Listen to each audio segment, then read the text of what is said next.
Coming up on the November 14th edition of Sports Extra, the boys are back in town. Get excited, Hoops fans. Men's basketball tipped off its regular season with 2 impressive blowouts. The Rams were silenced Thursday night as Duke football stifled Carolina and took back the victory bell. And it's not March, but there's plenty of tournament madness taking place across Carolina athletics. Can you say trace a Cero? All that and much more. Sports Extra starts right now.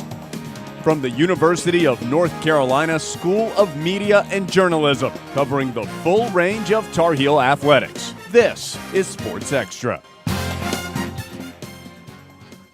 There has been a disturbance in the force for several months, but all is well. Men's basketball has returned with 2 stellar opening games. Good evening, I'm Peyton Walker.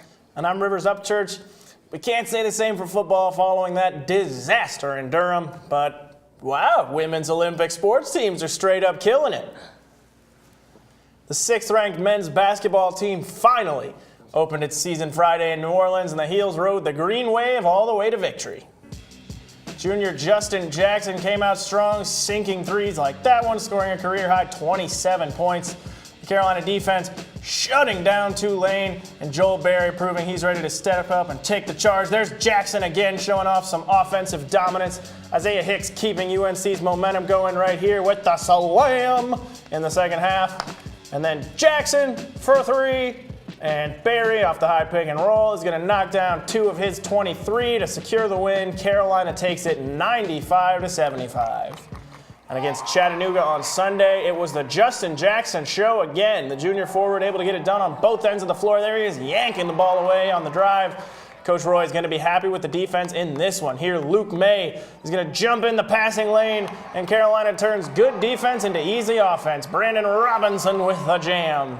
And then ACC Player of the Week, Joel Berry, had the jumper falling all night, shooting 50% from long range.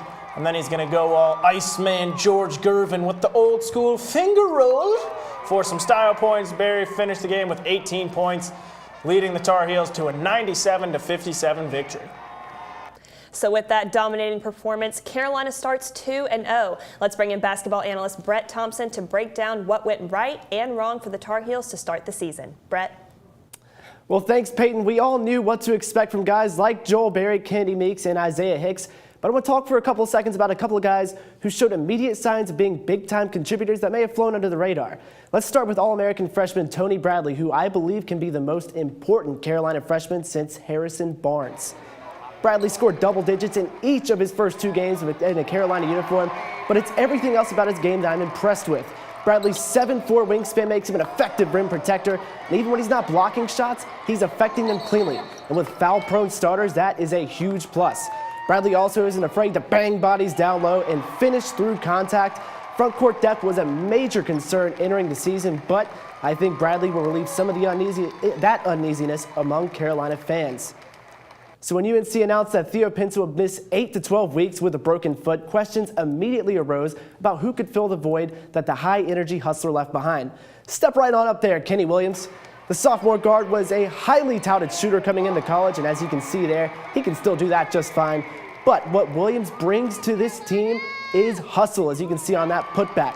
Williams locked down ACC Player of the Year Malcolm Brogdon in a crucial part of the ACC title game last year, and that effort has carried over into this season. Just watch this. He's fearless going after the ball.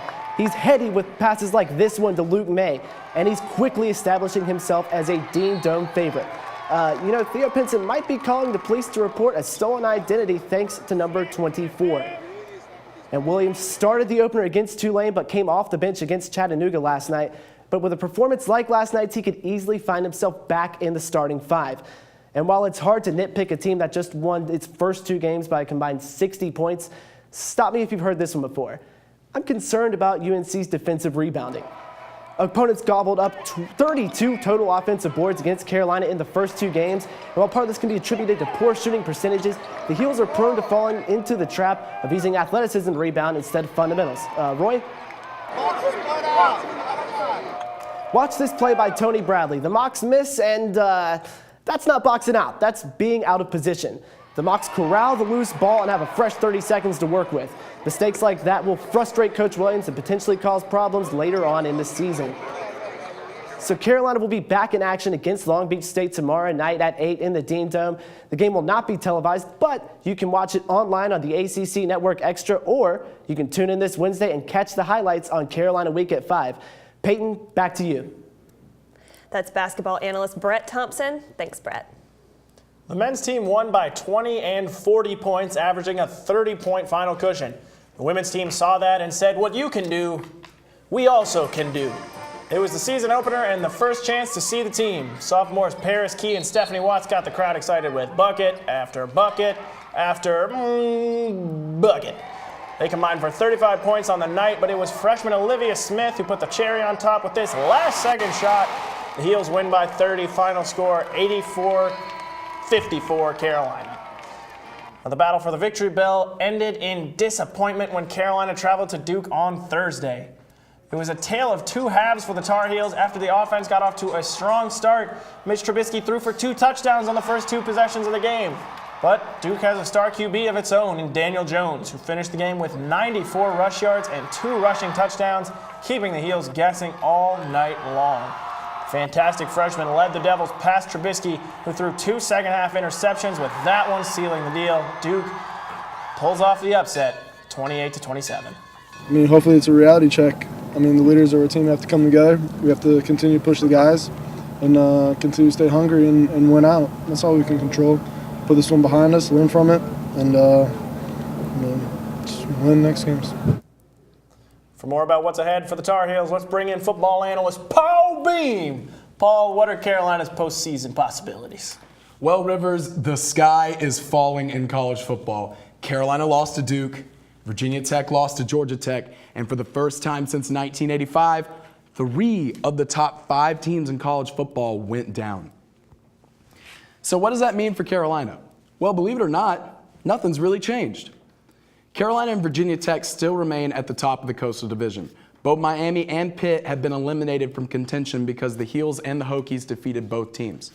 Tech still controls its own destiny, so Carolina fans are going to be rooting for Virginia when the Cavaliers take on Tech on the last weekend of the season.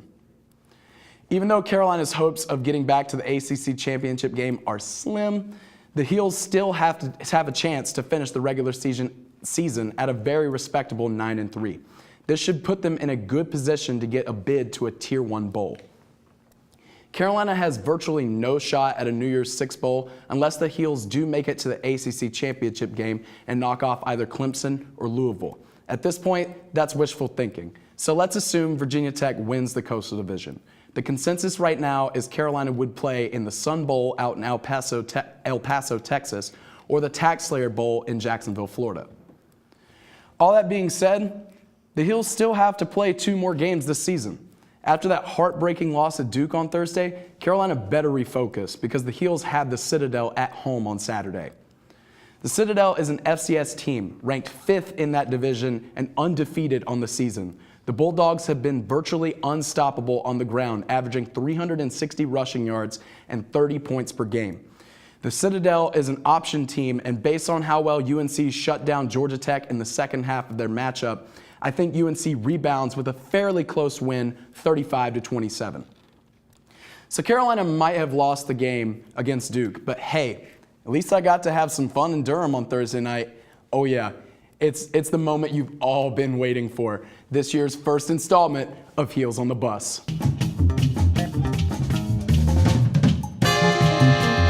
The Heels traveled the 8 miles down Tobacco Road to take on arch-rival Duke at Wallace Wade Stadium on a chilly Thursday night.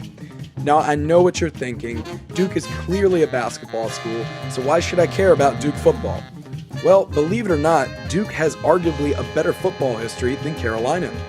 From the late 1930s through the mid-1950s, Duke went to 2 Rose Bowls, 2 Orange Bowls, and the 1944 Sugar Bowl, where they knocked off legendary Alabama head coach Frank Thomas, who went on to win 2 national titles for the Tide. I'm sure this news comes as a surprise to some, but probably the most interesting thing about Duke football is the concessions. Duke's concession stands are laid out almost like a fairground, so I guess the only logical thing to do here is to get some food that's featured at the North Carolina State Fair. I stopped in at Hog's Heaven to sample what they call a barbecue parfait. It's a cup with barbecue, baked beans, coleslaw, and hush puppies all mixed together. It looks great, and it tastes great as well. All right, let's get to the game. Carolina got up quick early on Duke. This time, he's going to rifle it. Caught by Howard at the 5, spins away from his defender, and gets into the end zone. The band's loving that. So Carolina has this game in the bag, right? Standing in the pocket, has a ton of time. Now flags come in, and he throws an interception. Well, I guess there's always next year. A sad game, guys, but not a total waste of a trip. At least I came away well fed. Well, no matter what the outcome of the game, Paul, we always love to see what you and the band are up to. It's football analyst Paul Beam. Thanks, Paul. You can call them the Taylor Gang. We'll see how 4 UNC volleyball players share more than just their killer on-court skills.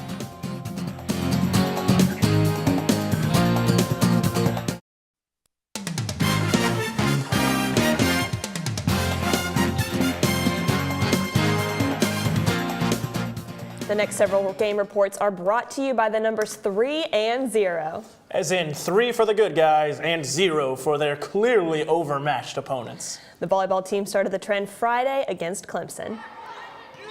Julia Scholes didn't waste any time scoring the first set point early in the match. Senior Tatiana Durr got some action with intense kills like this one, and the bench is loving the action there. And with the second set point, Haley McCorkle made shutting down the Tigers look easy. And on match point, Clemson can't even get it over the net. Heels win in the sweep, and the crowd was hyped to see Carolina take the match in 3 short sets. What's that score? 3-0. The women's soccer team liked the sound of 3-0 and continued the hit parade on Saturday as the Heels put out the Liberty Flames in the first round of the NCAA tournament. Freshman Madison Schultz scored her 3rd game-winning goal in the past 5 games to lead North Carolina to a 3-0 victory. Dorian Bailey made it 2-0 with her 3rd goal of the season with this second effort inside the 18. And in the 70th minute, midfielder Abby Alinsky puts the nail in the coffin to put the Heels up, say it with me, 3-0. Carolina advances to the second round and will host the Kansas Jayhawks on Friday afternoon. Not to be outdone by their peers, the field hockey players turned in not 1, but 2 dominating 3-0 drubbings in the 8th NCAA tournament. Our John Assetti is live from Francis Henry Stadium to tell us more. John? Thanks, Peyton. In the first game of the program's 33rd NCAA tournament appearance, the most by any team in the country, the Tar Heels took it to the Stanford Cardinal. Carolina jumped out to an early lead in its 3-0 victory over Stanford in Maryland this weekend. Sophomore Ava Vanterhout delivered the game winner early, just 3.5 minutes in. Ashley Hoffman and Emma Bozick each added goals to help the Heels advance to play Maryland. With help from Aline Everett and Julia Young, Ashley Hoffman scored the first goal from the penalty corner, shooting it into the lower left corner there for her second goal. Lauren Moyer shoots it into the empty cage. Believe it or not, her 22nd goal of the season. Heels win, wait for it, 3-0. This will be the 8th year in a row that Carolina makes it to the semifinals and the 21st UNC appearance in the Final Four. The team will face UConn in Virginia this week in Norfolk, which is about a 3.5-hour drive for any of you who are curious.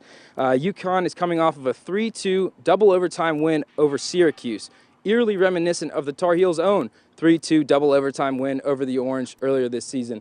Now, I'm here with senior Blissy Dubose, a defender for the team.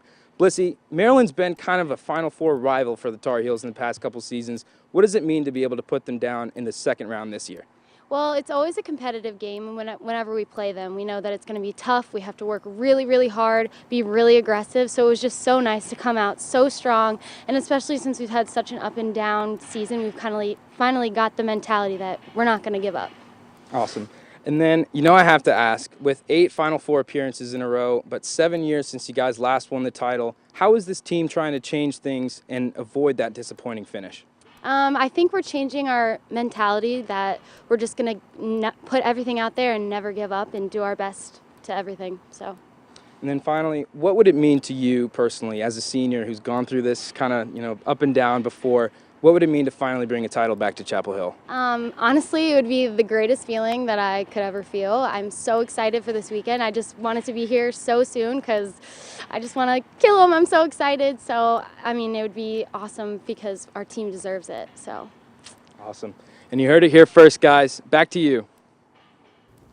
Delaware and Princeton will face off in the other tournament semifinal with the winners playing in the championship match at 1 p.m. on Sunday. That was John Assetti with your field hockey update. Thanks, John.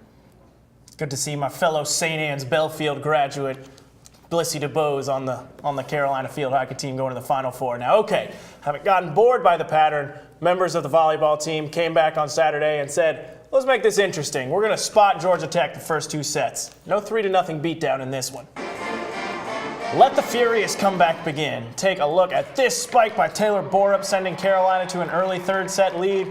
And here comes Borup again, coming up big with the block to help Carolina take the 3rd set. The Tar Heels tied the match 2-2 with this flying kill from freshman Julia Scholes. UNC had all the momentum in the 5th and final set, and it was Scholes again to complete the comeback from 2 sets down. Heels win their 16th ACC match 3-2.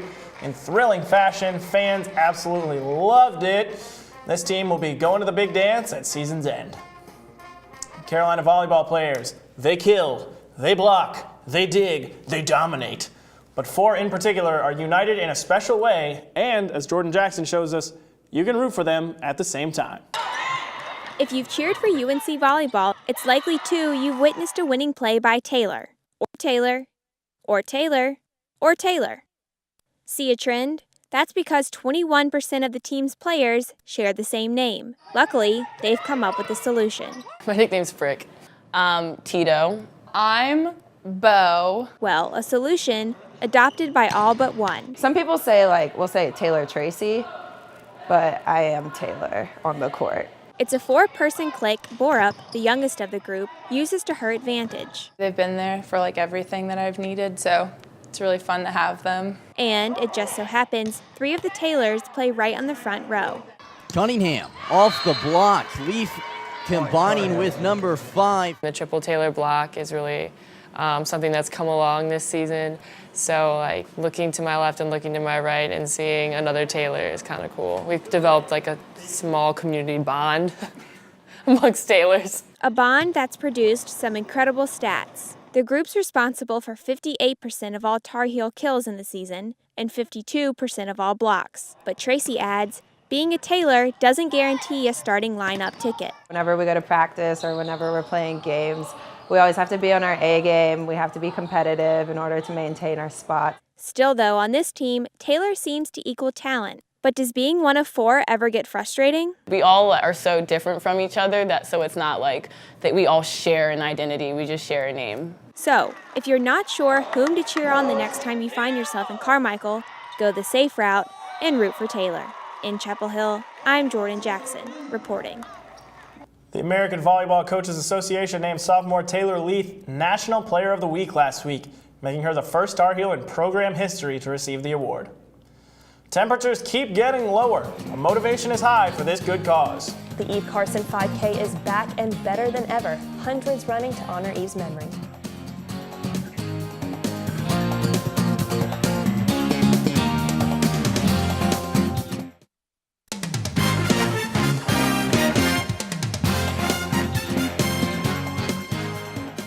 Two Greek organizations have been hosting an annual 5K to honor the memory of former student body president Eve Carson, who was murdered 8 years ago. A record-setting number of people signed up for the 9th annual Eve Carson Memorial 5K. There were almost 1,200 runners at Saturday's event. The course runs through campus and ends in front of South Building. The popular event even brings in people from Carson's hometown of Athens, Georgia. Proceeds go to charities benefiting education opportunities for youth, something Carson held close to her heart. Speaking of running a distance beyond my capabilities, the men's and women's cross-country teams concluded their season at the NCAA Southeast Regional on Friday. The Tar Heel men took 12th place and the women finished 14th. Mark Derrick was the top individual finisher. He took 21st place and earned all regional honors. After a disappointing end to the ACC tournament, the men's soccer team is looking to its German transfer student Niels Bruning for a scoring spark heading into the playoffs. Dario Malave has more. What's it like to be a standout player in a new country? German native Niels Bruning knows a thing or two about dribbling through that field. I was never longer away from Germany than, 2 weeks. So that's pretty exciting for me to be here in a new environment, speak another language. But it's great. Anytime you have an international player, the sport is the same, but the environment's completely different, and he's been great. He's adjusting very nicely. Bruning's coaches and teammates have seen firsthand the wealth of talent the overseas product has brought to Carolina. There's not many people that can score 4 goals in a game as he did a few weeks ago. And it wasn't just because of his quality on the ball, it was because of his instinct. And I think instinct is something that you can't really teach. I think I can be a very important player for the team, also in key moments of the games. And it's clear the team wants Bruning to play a bigger role in the near future. He's a very, very special player, and I absolutely love playing with him. Well, I think he's only going to get better and better. We've barely scratched the surface with him, and the longer he's here, the better he's going to be. And we've seen that already, and I'm excited for his future here. It looks like there's a budding German star in a new land that's Tar Heel blue. In Chapel Hill, I'm Dario Malave reporting. Bruning and the team hope he can continue his scoring ways in the NCAA tournament, which kicks off this Thursday. Even after a tough loss in the ACC tournament, the Tar Heels earned a first-round bye and will head into the tournament as a number 9 seed. The Heels will host the winner of South Florida and Florida Gulf Coast in the second round on Sunday at Fetzer Field. P-I-N-G-P-O-N-G.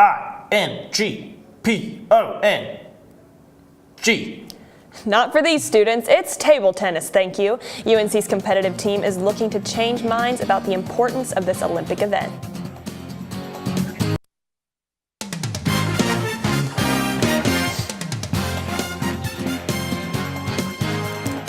In Asia, table tennis is serious business.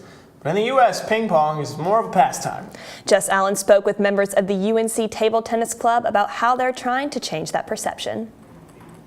UNC Table Tennis has been around for a little more than 3 years. Club founder Stephen Deepy says these students are highly competitive. Initially, we just started as a group of recreational players who was people who just wanted to play ping pong at the university. Club members want other UNC students to recognize that table tennis is more than just a hobby. It has been an Olympic sport since 1988. Gloria Liu says the competitions are what motivate the UNC players in practice. There's so many serious table tennis players, and the tournament environment, which is really competitive and gets you motivated to practice. The International Table Tennis Federation says the top 5 table tennis players in the world are from China and Japan. The United States didn't even make the top 150 list. Liu hopes the UNC club will give the sport more legitimacy. Table tennis in the U.S. seems more like a recreational, not a serious sport. Although this is discouraging, Deepy says recognition for table tennis in the U.S. has grown. In the U.S. in particular, back about 10 years ago, only 30 schools had ping pong even club teams, and now over 160 have teams competing in the National Collegiate Table Tennis Association. In March, the UNC women's team won the National Collegiate Table Tennis Association Atlantic Division.